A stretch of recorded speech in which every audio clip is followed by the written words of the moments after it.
जी नाज़रीन, खबर शामिल करते हैं कराची से और ये स्टील टाउन का इलाका है। स्टील टाउन में रहाइश पजीर बरतरफ और रिटायर्ड मुलाजमीन को जारी करदा गैस के बिलों को फौरी तौर पर वापसी करो, जबरी बरतरफ मुलाजमीन को बहाल करो।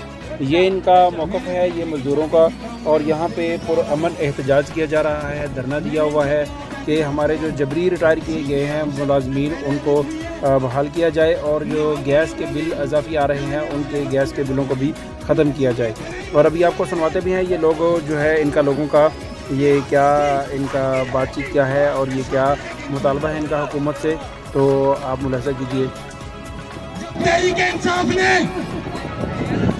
5000 लोगों को निकाला। उस वक्त भी मैं आप उसी वजीर आजम के खिलाफ बंद किया जो पीटीआई का वजीर आजम था।